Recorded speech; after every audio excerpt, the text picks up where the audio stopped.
काय कारण होतं अवैध फॉर्म करण्याचं आणि तुम्ही कुठल्या वॉर्डमधून लढत होता?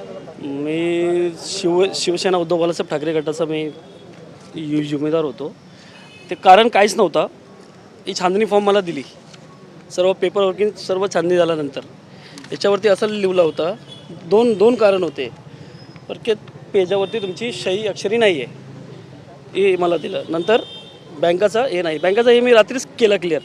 हा मला देताना असं काहीच नाही बोलले ते लोक की तुम्ही नवीन घेऊन यावे, ॲफिडेविट नवीन पाहिजे, असं काहीच नाही बोलले. नंतर मी सकाळी आलो परत 10:30 वाजता. 10:30 वाजता मी गेलो मॅडमकडे. मॅडम कुठली तरी अक्षरावरती सही राहिलेली होती, ते मला करायचं आहे.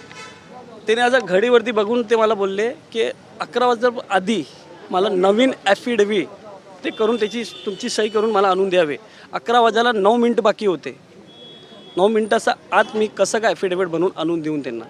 लोक इकडे 11:30 वाजता येतात, त्यांच्यावर काही कारवाई नाही, काय नाही. त्यांचा फॉर्म ॲक्सेप्ट करतात, त्यांना सर्व काही करतात. मग ते शिवसेना उद्धव बाळासाहेब ठाकरे पक्षाला काय असा काय आहे प्रॉब्लेम आहे तुम्हाला? याच्यावर लिहिलेलं पण नाही आहे ते नवीन ॲफिडेविट. आणि नवीन ॲफिडेविट पाहिजे, याच्यावरती काय लिहिलेलं नाही आहे, फक्त सही नाही आहे हे लिहिलं आहे. असा का? म्हणजे मी गरीब घराचा आहे म्हणून का? तुमच्यासमोर कोणते उमेदवार आहेत? माझ्यासमोर मनोज तुकाराम शिंदे साहेब आहेत. आता त्यांना एवढी भीती होती का की मी आलो समोर तर काही ना काहीतरी गडबड होईल, माझं ह्याचाच फॉर्म करा बाद, असं काय होतं?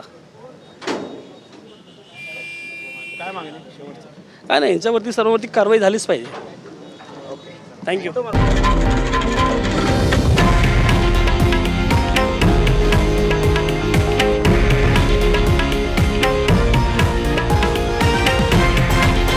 हे आहे देशातील नंबर 1 न्यूज नेटवर्क आणि आपण पाहत आहात TV9 मराठी, एकमेव.